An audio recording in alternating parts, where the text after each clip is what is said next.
नमस्कार, चंद्रकांत भट्ट अमेरिका से।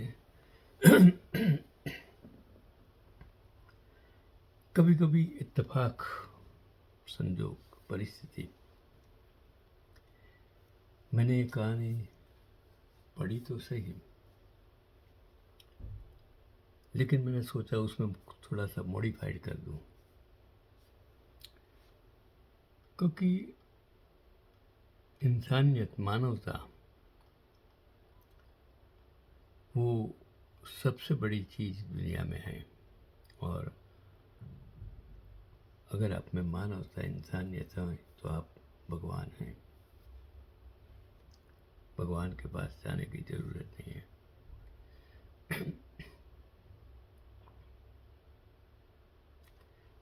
एक आर्टिकल जो मैंने पढ़ा कि उसे एक गिरे हुए बुजुर्ग की मदद करने पर नौकरी से निकालने वाले थे।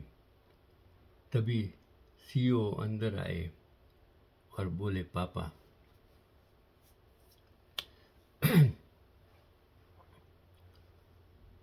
मुंबई के बीचों बीच रायन टावर का लाबी मानो किसी कांच के समंदर का तल हो।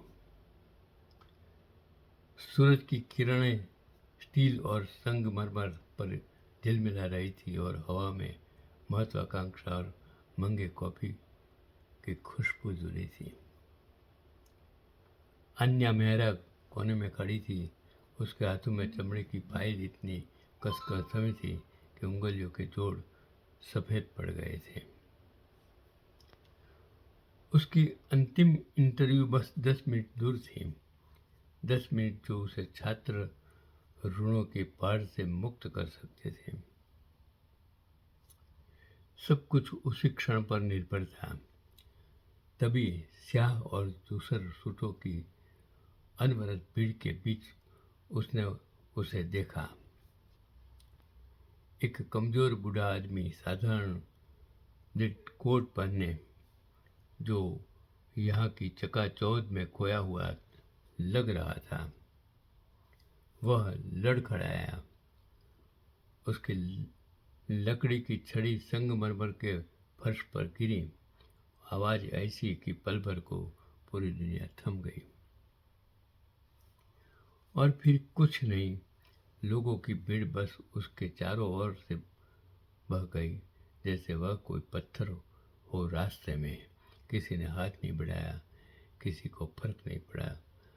हम इंसान, भारत में तो कायदा कानून का जो शासन इसी प्रकार का है कि लोग किसी को हॉस्पिटल तक पहुंचाने के लिए, मदद करने के लिए तैयार नहीं है, क्योंकि जो तंत्र हैं वो उसको गुनहगार साबित कर देती हैं। कोर्ट के धक्के में इंसान थक जाता है, इसके लिए वो जिम्मेदारी लेते नहीं हैं। इस अमेरिका में ऐसा नहीं है। आप इमीडिएटली हॉस्पिटल में पुलिस आ जाएगी, वाहन आ जाएगी, सब कुछ आ जाएगा, हेलीकॉप्टर भी आ जाएगा, हॉस्पिटल पहुंचाया जाएगा। कोई भी इंसान नहीं हो उसको हॉस्पिटल ट्रीटमेंट दी जाएगी, कोई घर पर भी पहुंचाया जाएगा, कोई पैसे के लिए रोकेगा नहीं। तो ये परिस्थिति अमेरिका में है। तो अन्य ने देखा कि एक युवा मैनेजर ने आंखें घुमाई और अपने साथी से कहा, सीरियसली, यही वक्त मिला गिरने के लिए। अन्य का दिल तेजी से धड़कने लगा। मेरी इंटरव्यू है, मत जाओ, यह आखिरी मौका है। लेकिन जब उसने उस बूढ़े को उठने की कोशिश करते देखा, एक और आवाज़ भीतर से उठी, वह घायल है और कोई मदद नहीं कर रहा।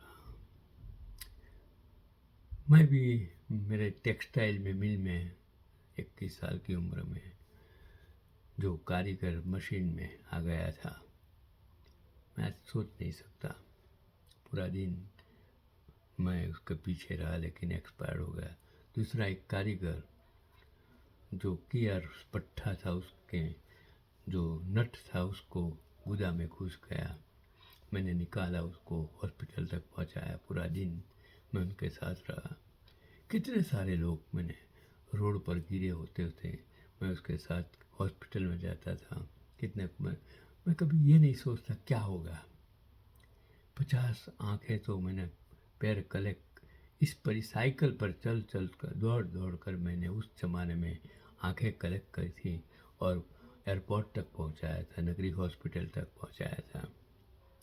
देखिए, अगर आप किसी को मदद करेंगे तो ईश्वर, आज मैं आपके सामने 82 साल का इंसान आपके बात कर रहा हूँ, एक ज़माना का साइंस ग्रेजुएट, 61 65 का ग्रेजुएट, कहाँ से कड़ा पढ़ा, कितना पढ़ा, टेक्सटाइल में काम किया, फिर क्लासेस, साइंस क्लासेस चलाया, कितने हजारों लड़कों को पढ़ाया, 40 साल तक पढ़ाया।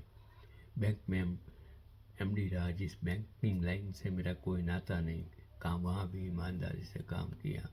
लायंस 3 लायंस क्लब में सेक्रेटरी रहा। सोशल एक्टिविटी यहाँ अमेरिका में इंडो अमेरिकन एसोसिएशन में काम किया, कितनी सारी जगह काम किया। मैं डे केयर में लोगों को हॉस्पिटल ले जाता था, दवाखाने ले जाता था, डॉक्टर के पास कंसल्टेंट करवाता था। अब उसमें मुझे इतना आनंद आता था, आप भी कर सकते हैं। तो अभी आगे की कहानी उसके जूतों की टक टक लाबी में गूंज उठी जब वह भीड़ चलती हुई पहुंची। वह झुक गई, कांपते हाथों से उसे सहारा दिया। बाबा, आपको चोट तो नहीं लगी? आइए बैठिए। बूढ़े ने ऊपर देखा, उसकी आंखों में आंसू थे पर उनमें तेज रोशनी थी। धन्यवाद बेटी, बहुत धन्यवाद। जैसे ही उसने उसका हाथ पकड़ा, फुसफुसाहटें शुरू हो गई, तीखी और जहरीली। क्या वह पागल हैं? रिसेप्शन पर खड़ी एक लड़की ने कहा। इंटरव्यू शुरू होने से पहले ही खुद को बर्बाद कर दिया, प्रोफेशनल सुसाइड। दूसरे ने हंसते हुए कहा, अब यहाँ उसे 1 मिनट भी नहीं मिलेंगे। अन्य ने किसी भी की परवाह नहीं की, वह बस उस बूढ़े की थकी सांसों पर ध्यान दे रही थी। आराम से बाबा, चलिए उस कुर्सी पर बैठते हैं। तभी एक ठंडी व्यंग भरी आवाज ने सन्नाटा तोड़ा। वहाँ क्या नजारा है! एक इनपेकेबली कपड़े पहने आदमी ने कहा, जो स्तंभ से टिक कर खड़ा था। इंटरव्यू से पहले ही नाटक कर रही है मैडम, जानती हैं किसकी मदद कर रही है। लिफ्ट की घंटी बजी और दोनों की लोगों की एक और लहर आई, पर अन्य नहीं हिली। वह अभी भी झुकी हुई थी, उस बुजुर्ग का हाथ थामे हुए, मानो वही उसकी दुनिया हो। एक महिला पेंसिल स्कर्ट पहने गुजरते हुए धीमे से बोली, तुम्हें ऐसा नहीं करना चाहिए था, इस बिल्डिंग में नहीं। तुम्हें अंदाजा नहीं है कि किसे छुआ तुमने। अन्य ने हैरानी से ऊपर देखा, लेकिन महिला जा चुकी थी। उसके सैंडल की टक टक जैसे किसी काउंटडाउन की ध्वनि हो। बूढ़े ने धीरे से सांस ली। यहाँ के लोग शार्क जैसे हैं, है ना? शायद, अन्य ने फुसफुसा कर कहा। वह हल्के से मुस्कुराया, आंखों में रहस्य झलकता हुआ। पर तुम नहीं, वे नहीं देखते, पर तुम देखोगे बहुत जल्द। अचानक लाबी में सन्नाटा छा गया, सारी बातें थम गई। अन्या के सामने चमकते इटालियन जूतों की एक जोड़ी रुकी। उसने ऊपर देखा और उसकी सांस अटक गई। वह था आरम रायन इंडस्ट्री का सीईओ। उसकी मौजूदगी ही इतनी प्रभावशाली थी कि भीड़ खुद चुप हो गई। उसकी ठंडी गहरी आंखों ने दृश्य को देखा, फर्श पर बैठे बुजुर्ग को, उनके बाजू पर झुकी अन्य को और सभ्य कर्मचारियों को। कोई हिला नहीं, कोई बोला नहीं। फिर उसकी नज़र अन्य पर ठहरी।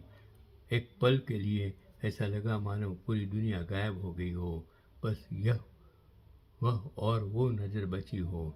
वह दिन जो उसकी ज़िंदगी की सबसे बड़ी पेशेवर जीत होना था। तो आप समझ गए होंगे कि वो इंसान, उसका जो बुढ़ा पिता था, और जब जो लोग हंसते थे उसको पता चला, और जब वो सीईओ को पता चला, क्या आप अंदाज़ा लगा सकते हो कि वो लड़की को इंटरव्यू देने की क्या ज़रूरत थी। उसका इंटरव्यू तो वहाँ ही हो गया था जब इस बूढ़े इंसान को कोई भी परवाह करते बिना परवाह किए उसने उठाकर रख छोड़ दिया था। जब उसने अपनी इंटरव्यू का भी नहीं सोचा था कि मेरी नौकरी का उसकी नौकरी का भी नहीं सोचा था। उसने सिर्फ ईमानदारी, मानवता का वहाँ दर्शन किया, वही उसके लिए जॉब इंटरव्यू था। यही आपको समझना है।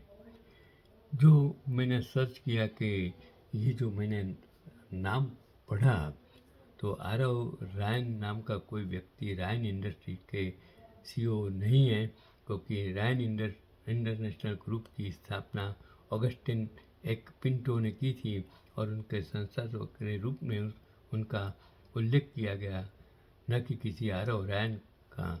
यह भी ध्यान देने योग्य है कि आरव रायन नाम एक काल्पनिक पात्र हो सकता है।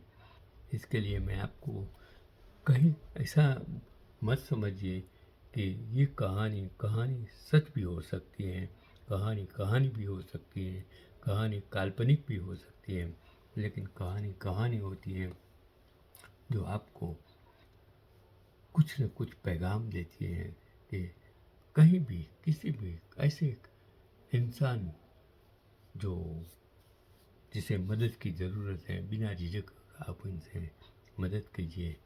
उसी में ही भगवान है। यही आज का पैगाम। चंद्रकांत बिबट, अमेरिका।